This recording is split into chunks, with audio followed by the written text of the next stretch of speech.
The other games on the weekend that were decided were the grand finals of the New South Wales Cup, where Penrith beat Wyong in a game that really didn't garner much attention. And the other one was the Intrust Cup, which is the Queensland Cup, where a really feel-good story, the Papua New Guinea Hunters have come into the competition 3 years ago and they've won a comp. Yeah. Isn't this fantastic? I reckon it was awesome. It was awesome for the game, you know what I mean? Like, just, people don't understand, rugby league is their #1 sport in New Guinea. Far and away. You know what I mean? Like, you go there, you watch it when the PM's 13's been there, they just go crazy. Like, Reni, you've played in the PM's 13. I've never experienced anything like it. You know, like, we got taken off the plane. We flew from Cairns into PNG, and I knew that we obviously were told that they were massive supporters of rugby league, but to what extent, I didn't really know. And we flew in, you know, we got taken to a compound, and it was like a big jail fortress. And I was thinking, what's going on here? It's how much the people just love rugby league there. And we had to warm up at the hotel, get on a bus, go to the stadium, run on the field, play, run back, get on the bus, and get back to the hotel. We couldn't even go into the grandstand and shake their hands or anything like that because they just loved everyone too much. And we were throwing our boots into the crowd, and kids were going mad. Kids were getting hit with canes. There's bloody German shepherds biting blokes. And I was thinking, what is going on here? But you just, a sense of just, they just love it so much. And when Origin comes around, and to see what sort of, you know, the poverty over there, and to see them show so much love for a sport, it's and to win on the weekend. It's the only country in the world where rugby league's the #1 sport. Yep, it is. And I think the NRL really need to jump on this momentum. For sure. You know, I mean, like, there has been talk about bringing a team from Papua New Guinea. Obviously, this is the first step. Bringing Papua New Guinea into the Intrust Cup. They've done it this year. They've won. Obviously, you know, they've all Papua New Guineans that play for that team. But if they do build a team in Port Moresby, you know, there's other people who would other NRL players be based in New Guinea? That would be the hardest What about thing. this? Or do you base them in Cairns? They've talked about a second Brisbane side now for a number of years. Why not take the Papua New Guinean side, put the second team in Brisbane, make it up of, I guess, a combination of Papua New Guineans, and the Brisbane people would support it. The Papua New Guineans would go nuts. Play 4 or 5 games in Moresby. If logistics are a problem, play them in Brisbane, 4 or 5 games in Moresby, and you've got an NRL side that everyone loves. Well, certainly the wheels are in motion by winning yesterday. Yeah. You know what I mean? In 5 to 10 years, we could have a side in the competition for sure. I mean, if you've got a country, I know it's economically they might be doing too well. I'm not a politician, or statistically I don't know what the government's like. They're pretty good.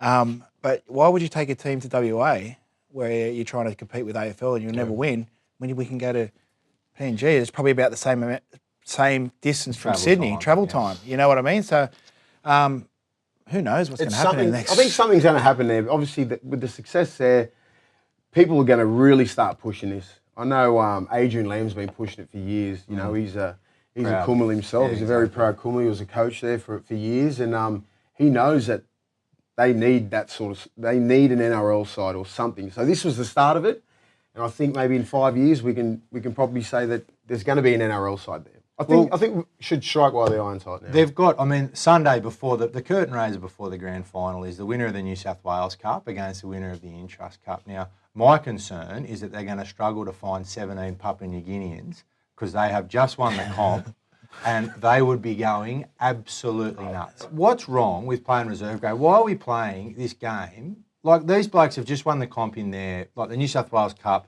and the Queensland Cup. They'd be on the drink for 5 days straight. Now they're going to front up and play on Sunday for a game that doesn't mean anything. But I think it does. I think it means a hell of a lot. It means that you're the best. It means that you're the best team, best reserve grade team in Australia, because they're two separate comps. You know what I mean? Like, Penrith's the best down here, New Guinea's the best there. So I don't think they'll be carried away getting on the drink. Well, they're both. You're going to get two hungover teams anyway. So you know, they might have a beer today, but then I think tomorrow they'll start training, and they want to win this one. So, do you reckon they would? Do you reckon 100%. I was with Chris Walker a couple of years ago when they won it. Yeah. And they took it that serious. They come down here and they got the win and they celebrated then. Before that, they didn't celebrate the win up there. So it's taken seriously. Well, the Hunters will be massive sentimental favourites, won't they, come Sunday? Why? You've played against them. Like, I think I played against New Guinea in the 2000 World Cup, but They're ridiculously hard, aren't they? They're all like the same size. They're probably Just like hit so hard. and they just dive at your knees but they just play hard and they love their game and we battled with them for I think it was like 8-6 at half time in 2005 and we had the craziest Aussie team ever. I mean, it was Gower, Gidley, Schikowski, Price, like the list goes on. We had an unbelievable Australian team. With this Papua New Guinean side, you look at the Warriors. The Warriors have underperformed for 20 years. They've made 2 grand finals. Why not give the Papua New Guineans a chance? They love the game. And league plays a distant second to rugby union in New Zealand. Yeah, I think the NRL really need to take advantage of the love that the Papua New Guineans give us. Every time we do go up there and play, they pack the whole joint out. Can you imagine if they had an NRL side? Yeah. Like, they would be crazy. It would be packed every single week. You know what I mean? Like, and I reckon it would be great for their nation. Strategically, it would be a smart move for the NRL. You know, strike while the iron's hot. The Kummels, they're coming. You know, I think that would be really interesting what they do in the World Cup. Well, we're on Team Hunter on Sunday, and we're certainly looking forward to seeing a PNG side in the NRL. Yeah, I'd love it. So Saturday sees the AFL Grand Final, which is a matchup between Richmond and Adelaide. Now, last week, Richmond won against Greater Western Sydney. There was a crowd of 95,000 with 3 Greater Western Sydney supporters there, which was great to see them make the trip down. Richmond obviously are a Melbourne side. Adelaide are obviously not. I know in Sydney we tend to support the local side if we can. Melbourne will go nuts for Richmond, won't they? Yeah, I think Richmond's one of them fairy tale sort of stories as well. They haven't been in the finals for years. They haven't won a flag for plenty of years, and I think they've just been waiting, you know. So that's why there's 95,000 to these, like even their first semi-final, you know. So the momentum's there. They're in the grand final now, so I think Adelaide might be the favourites. Adelaide would be favourite. But I hope Richmond win. So do I. And it's good to see those stories. I mean, we've had it with South back in 2014 and obviously Cronulla last year. You like to see sides that haven't had success. I just hope it's not a blowout. Like, I mean, like the 2 preliminaries, GWS versus Richmond, I think the margin was like 40 or 50 points. You know what I mean? It's just like I want to see a grand final where it's at least like 10 or less. You know, and even the other preliminary, the other team got flogged, you know. So, I don't know. The grand finals in the last couple of years where Hawthorn's played Sydney, the blowout's been 50 and 70 points. I mean, like, I just want to see a good game. I haven't seen a good AFL grand final since 2005 when the Swannies won. One thing that I find interesting is that the races in Sydney, the Epsom Handicap's on Saturday. It's one of the biggest races in the Sydney calendar.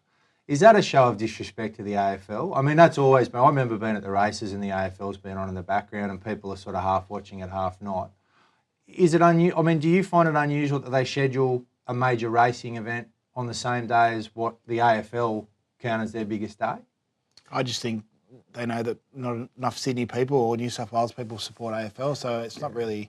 And it's vice versa. You know, Melbourne people aren't going to sit there and be worried about a rugby league game being played. So I'm not really looking. Yeah, I don't think it's unfair. I just think it's just the way it is. It's been going like that for years. I mean, like the AFL's they've put their grand final on the Saturday. They could have it on Sunday, but they've switched to Saturday. So it's their fault, and I don't think they really care about us really. No. But it's more from the Sydney side. The Sydney just... Well, if you're a fan, you're either going to go down to the game or you're going to watch it in the pub or you're going to watch it at home. I mean, not everybody goes to the races. No, but I'm just saying it is on the sporting calendar. It's a major-ish event. It's unusual to see. Like normally you clear the calendar. I just think Sydney, even though it hasn't really been a situation where the AFL's taken off, there's obviously a big growth in support for the Swans, and that's to be expected with the amount of money they've put into it. But Greater Western Sydney hasn't really kicked off, considering how well they're going. I just don't think out west. I mean, like that's rugby league territory. And they've done remarkably well in the last couple of years. I mean, they're that far off grand finals all the time. So, you know, it's only going to be a matter of time until they start winning some flags. But I mean, I just don't think they're going to break it out there. They might get 3 or 4 kids. There's going to be actual local juniors out there coming through that system. The reason why they have been so good is because they've gotten 10 first round draft picks, and they're all guns. And now they're all coming into first grade and showing their talent. So in the next 10 years, they'll probably win about 2 or 3 flags. But I just don't think they're ever going to break in out there. That's our ground. It's such a massive day on the calendar down there, isn't it? Too. It's massive. It's just I mean, so like, huge. I think they probably do it better than the NRL. Yeah. You know, the MCG, they've got 100,000 there, maybe 110,000.